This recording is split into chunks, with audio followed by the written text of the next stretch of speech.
Me dieron un boleto de lotería de 20 pesos, burlándose, a ver si te sacas algo. Gané 200 millones. ¿Sus caras cuando supe lo del testamento y la herencia? Puro miedo. De verdad agradecemos mucho que estés aquí con nosotros hoy. Nos encantaría saber desde qué ciudad nos estás viendo, déjala en los comentarios, por favor. Y ahora, continuamos con la historia de hoy.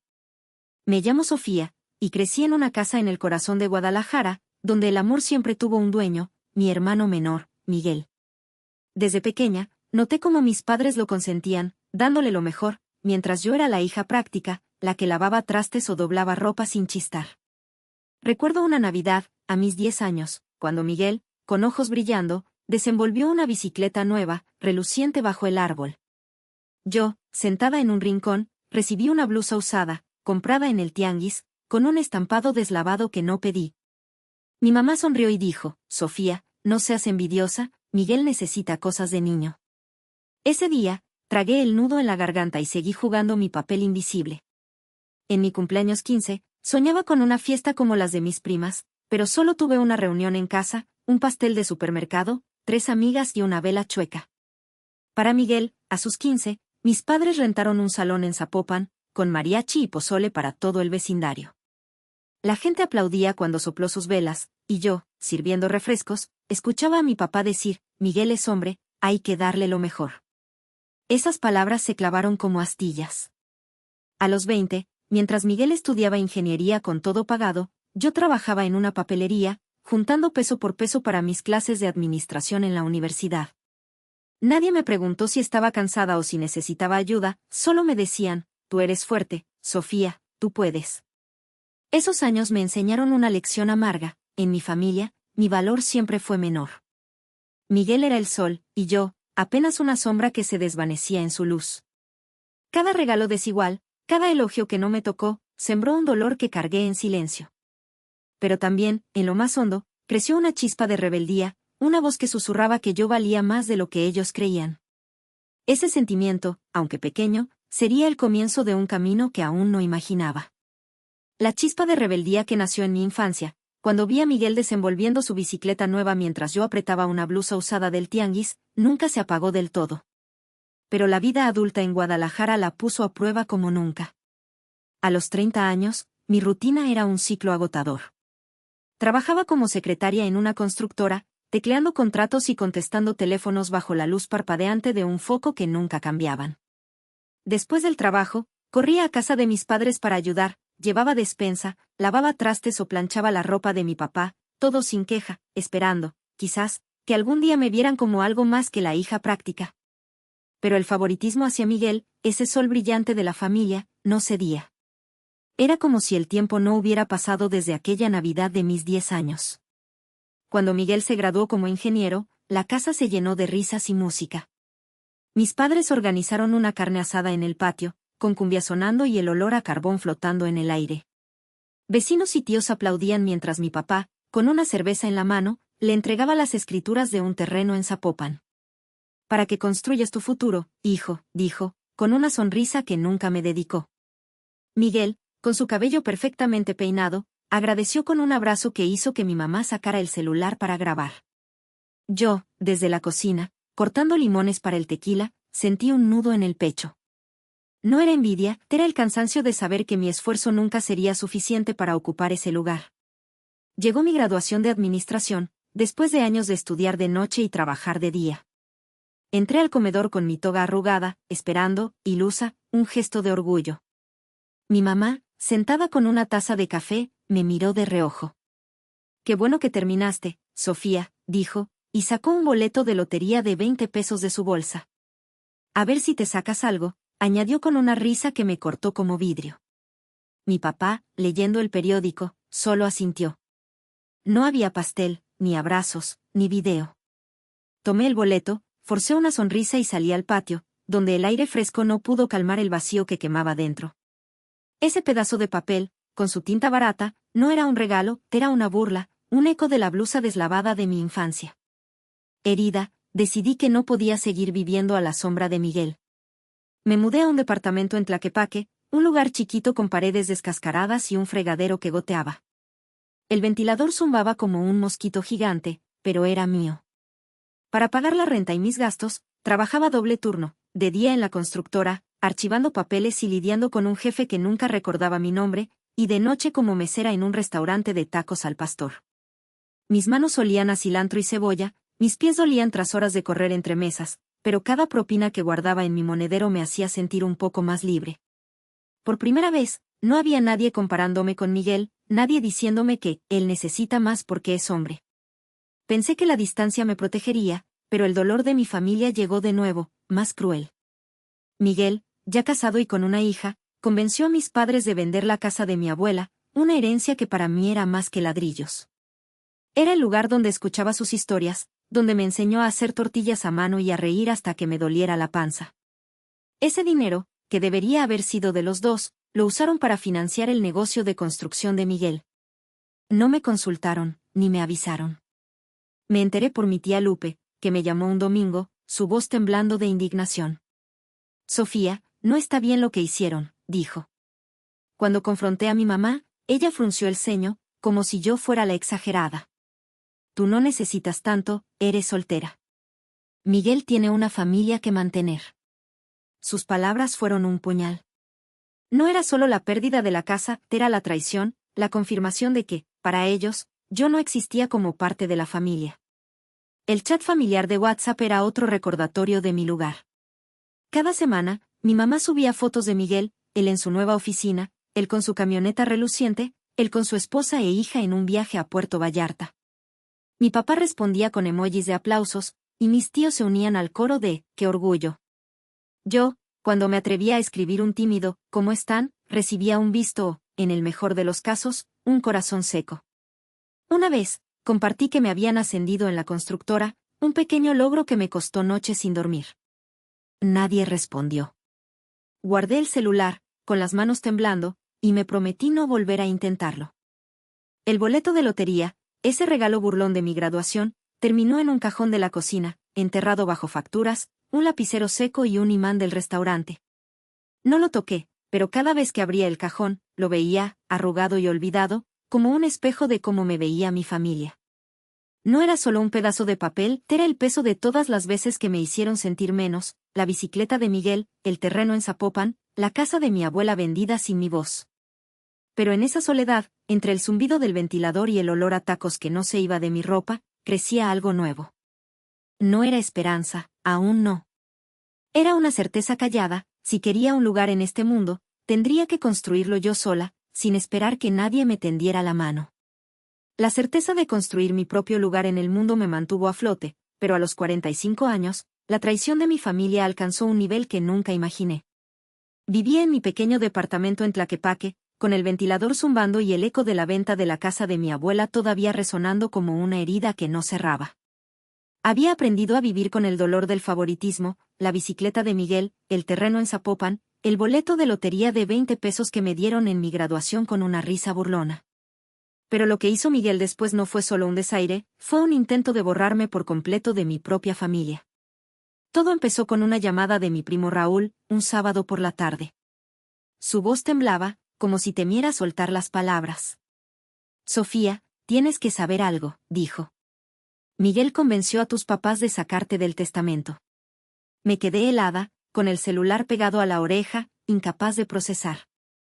Raúl explicó que Miguel, con su carisma de siempre, había argumentado que él cuidaría de tus papás en su vejez, y que yo, siempre tan independiente, no necesitaba herencia. Dijo que era mejor dejarle todo a él, que tenía una hija y un negocio que mantener. Mis padres, como siempre, cedieron sin cuestionar. Sentí un vacío que me tragó entera.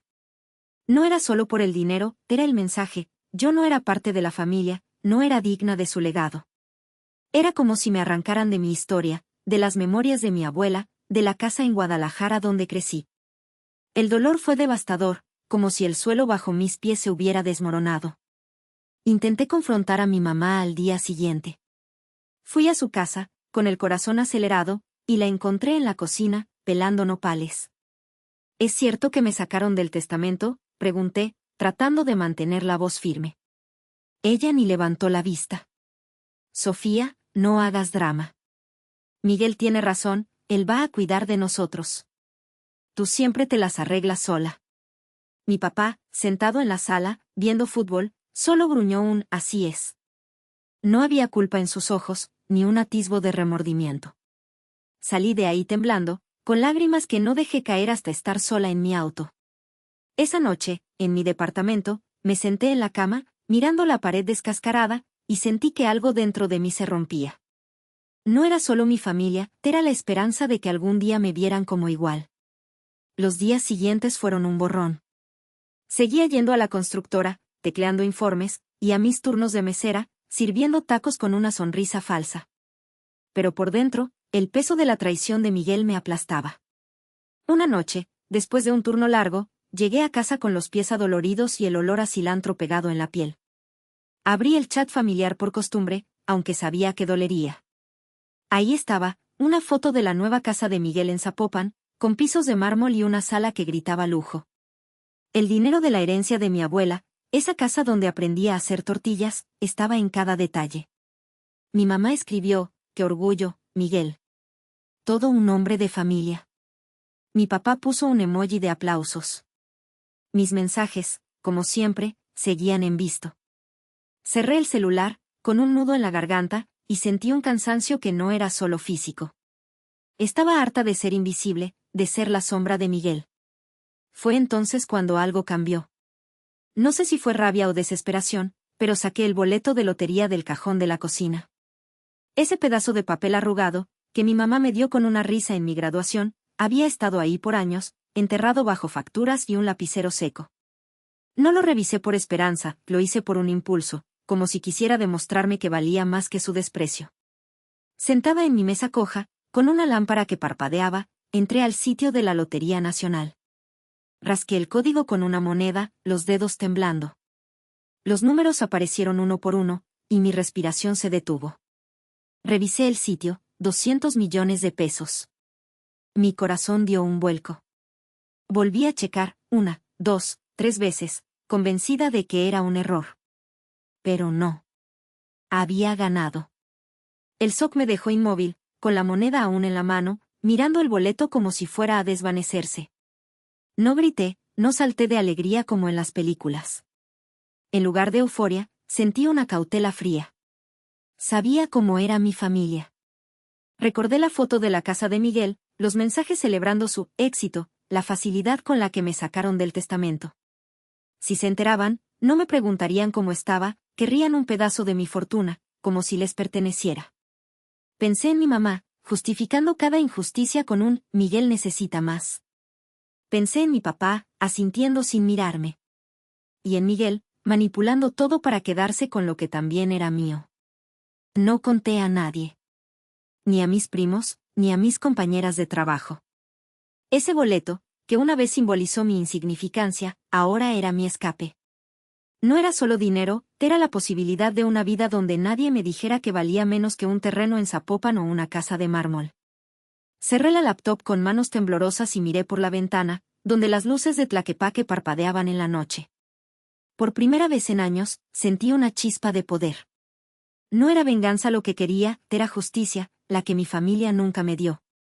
Decidí que este dinero sería mi boleto a una vida nueva, lejos de su indiferencia y sus excusas. Con el corazón acelerado, empecé a planear en silencio. Sabía que el camino adelante sería difícil, pero también que sería mío, y solo mío.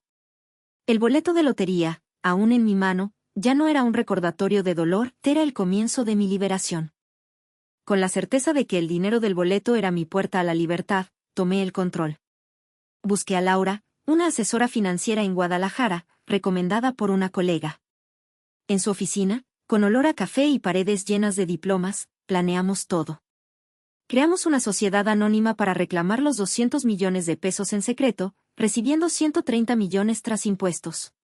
Con el corazón aún acelerado por la incredulidad, pagué mis deudas, los préstamos de la universidad, la tarjeta de crédito, hasta el recibo de luz atrasado. Compré una casa modesta en Puerto Vallarta, con vista al mar y un patio lleno de bugambilias. También un auto híbrido, sencillo pero confiable, para moverme sin alarde. Decidí mantener mi trabajo de oficina unos meses, no por necesidad, sino para adaptarme a esta Sofía que ya no cargaba el peso de la indiferencia familiar. Pero el empleo de mesera, con sus noches largas y olor a cilantro, lo dejé. Como agradecimiento, doné un horno nuevo al restaurante donde trabajé, junto con una carta para el dueño. En Vallarta, empecé a vivir de verdad. Siempre quise pintar, pero mi mamá lo llamó pérdida de tiempo cuando era joven. Ahora, con pinceles y lienzos, pintaba atardeceres del malecón, sintiendo que cada trazo era mío. Invertí en una galería local, apoyando artistas nuevos, y tomé clases de cerámica, moldeando jarrones que llenaban mi casa de orgullo. Cada mañana, tomaba café en mi terraza, viendo las olas romper. Esa paz, tan ajena a las tensiones de la casa en Guadalajara, era un regalo. El boleto de lotería, ahora enmarcado en mi sala, ya no era el eco de la burla de mi mamá en mi graduación, ni el dolor de ser menos que Miguel. Era un recordatorio, una oportunidad inesperada, como aquella moneda que rasgó el código, podía cambiarlo todo. Lejos del chat familiar, de la traición del testamento y la venta de la casa de mi abuela, encontré un hogar en mí misma. Por primera vez, no necesitaba la aprobación de nadie. Mis días se llenaban de colores, arcilla y el sonido del mar, y supe que esta vida, construida con mis manos, era el comienzo de algo que nadie me podía quitar. La paz que hallé en Puerto Vallarta, entre pinceles y el rumor del mar, se tambaleó cuando los rumores de mi nueva vida llegaron a Guadalajara. Una vecina, fisgona como pocas, subió una foto de mi auto híbrido a un grupo de WhatsApp con un mensaje que decía: ¿Quién es la nueva rica de Vallarta? ¡Qué coche! No pasó ni un día cuando mi celular comenzó a vibrar. Primero fueron mensajes de mi mamá, con ese tono meloso que usaba cuando quería algo: Sofía, hija, ¿cómo estás? Hace mucho que no hablamos. Luego, Miguel se sumó, más directo: pásate por la casa, queremos platicar. Sus palabras no tenían calor, eran una red tendida para atraparme. Sabía que no era cariño lo que buscaban, sino lo que creían que ahora tenía.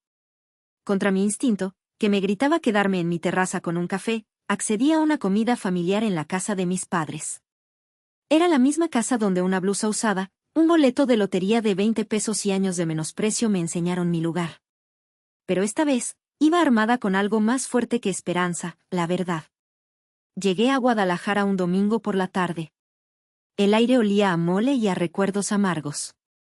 La casa seguía igual, el mismo portón blanco, el patio con macetas de geranios, la mesa del comedor donde tantas veces me senté a escuchar alabanzas a Miguel. Mi mamá me recibió con un abrazo que duró demasiado, como si quisiera convencerme de algo. «Qué flaca estás, Sofía», dijo, y se fue a la cocina sin esperar respuesta. Mi papá, sentado en su sillón, me dio un asentimiento seco, como si fuera una visita cualquiera. Miguel llegó tarde, con su esposa y su hija, presumiendo una sonrisa que no llegaba a los ojos. Me senté, sintiendo el peso de los años, la bicicleta nueva que él recibió mientras yo abría una blusa del tianguis, el terreno en Zapopan que le regalaron mientras a mí me dieron un boleto de lotería con una risa burlona, la casa de mi abuela vendida sin mi consentimiento, mi nombre borrado del testamento por su influencia. Todo eso pesaba en mi pecho, pero lo guardé, esperando el momento. La cena fue un espectáculo cuidadosamente orquestado. Mi mamá hablaba sin parar de la boda de la hija de Miguel, describiendo el vestido, el banquete, el salón que ya habían apartado. Miguel, con una cerveza en la mano, presumía su nueva camioneta, comprada con el dinero de la herencia de mi abuela, esa que amaba por las tardes de café con ella. Mi papá, más callado, asentía a todo, como si el mundo girara alrededor de su hijo. Yo comía despacio, el mole sabiendo a ceniza en mi boca, contando los minutos para que revelaran su verdadero propósito. No tardaron. Cuando sirvieron el postre, un flan tembloroso, mi papá carraspeó y me miró directo: «Sofía, nos enteramos que te va bien. La familia necesita ayuda. 2 millones de pesos, nada más, para la boda de tu sobrina y una remodelación en la casa de Miguel. Es lo justo, ¿no?» El silencio cayó como una piedra. Miguel me observó, confiado, como si mi respuesta ya estuviera escrita. Mi mamá sonrió, esa sonrisa que usaba para suavizar sus exigencias. Sentí el eco de sus palabras de siempre: «Miguel es hombre, necesita más, tú no necesitas tanto, eres soltera». Pero esta vez, no era la Sofía que asentía para evitar problemas. Había algo que ellos no sabían, unas que guardé con cuidado. Meses atrás, un amigo abogado, al que le conté mi historia, revisó los papeles de la venta de la herencia de mi abuela. Encontró documentos que probaban que Miguel no solo manipuló a mis padres para vender la casa sin consultarme, sino que también los convenció de sacarme del testamento, asegurando que él cuidaría de ellos, mientras yo siempre me las arreglaba sola. Esos papeles eran mi arma, y estaba lista para usarla. Respiré hondo, mi voz firme como nunca. ¿Familia? ¿Dónde estaba la familia cuando vendieron la casa de mi abuela sin decirme nada, cuando me sacaron del testamento porque, según Miguel, no lo necesitaba? Sé todo. Tengo los documentos que lo prueban. El comedor se congeló. Mi mamá palideció, sus ojos llenándose de lágrimas. Miguel dejó su cerveza en la mesa con un golpe, su cara roja de furia. Siempre tan dramática, Sofía, ¿qué quieres? ¿Hacernos quedar mal? Gritó. Mi papá, por primera vez, pareció incómodo, mirando al suelo. Pero no me detuve. Trabajé doble turno, comí sopa de sobre para salir adelante, mientras ustedes aplaudían cada paso de Miguel, y ahora me piden 2 millones como si fuera mi deber. Trabajé duro, pero no para pagar sus sueños, sino los míos. Mi mamá sollozó, cubriéndose la cara. Sofía, no digas eso, eres mi hija, murmuró, pero sus lágrimas no me conmovieron. Había llorado sola demasiadas noches como para creerle. Miguel intentó hablar, pero lo corté, no soy tu sombra, Miguel. Nunca más. Me levanté, tomé mi bolsa y caminé hacia la puerta. Mi papá balbuceó algo sobre hablar con calma, pero sus palabras se perdieron en el aire. Al cruzar el portón blanco, sentí un alivio que me recorrió como agua fresca. Era como si un candado viejo, oxidado por años de dolor, se rompiera en mi pecho.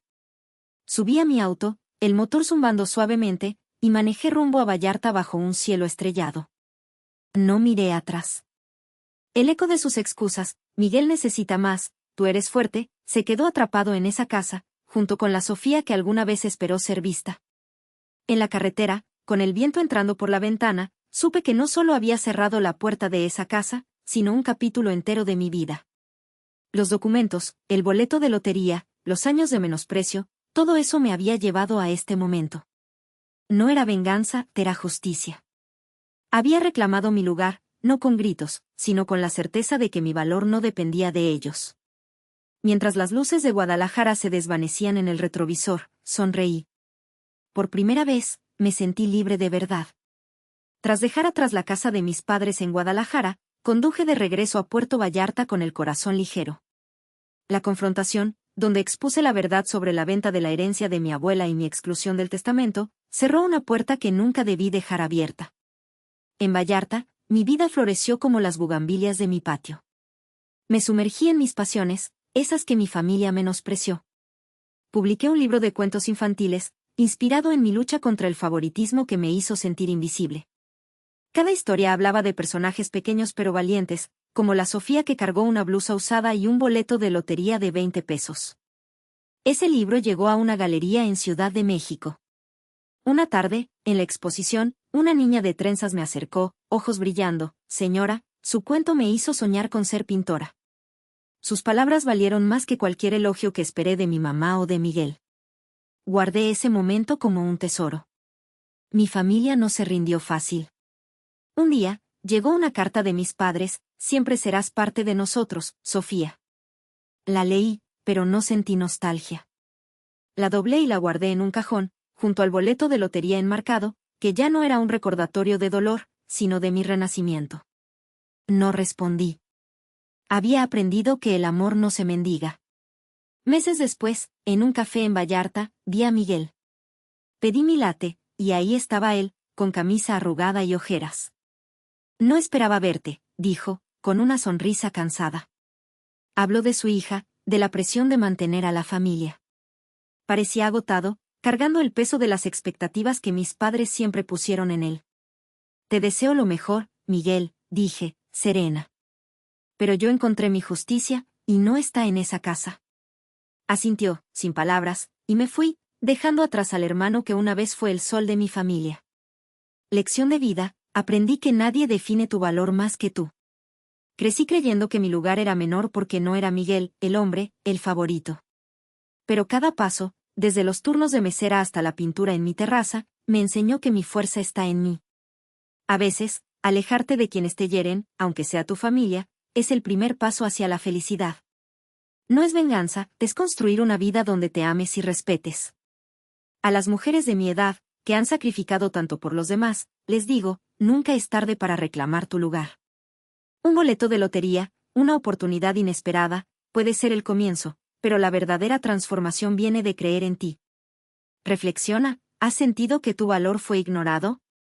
Comparte tu historia, porque todas merecemos ser escuchadas. En Vallarta, mis días se llenaron de pinceles, cerámica y café frente al mar. Invertí en artistas locales, viajé a San Miguel de Allende para un taller de escritura, y cada noche, bajo un cielo de estrellas, agradecía la paz que construí. No necesitaba la aprobación de nadie. La Sofía que salió de Guadalajara, herida por una bicicleta que no era suya, un terreno que no le dieron, una herencia robada, se convirtió en una mujer que no pide permiso para brillar. Mi hogar, con su patio de bugambilias y el boleto enmarcado, es un recordatorio, la vida puede ser injusta, pero con tus manos puedes hacer la tuya. Te agradezco de corazón que hayas llegado hasta el final del video. Tal vez alguna vez te han malinterpretado, ignorado o incluso herido dentro de tu propia familia. Si esta historia tocó algo en ti, no dudes en dejar un like o escribir un comentario. Leo todos, y valoro muchísimo lo que tienes para decir.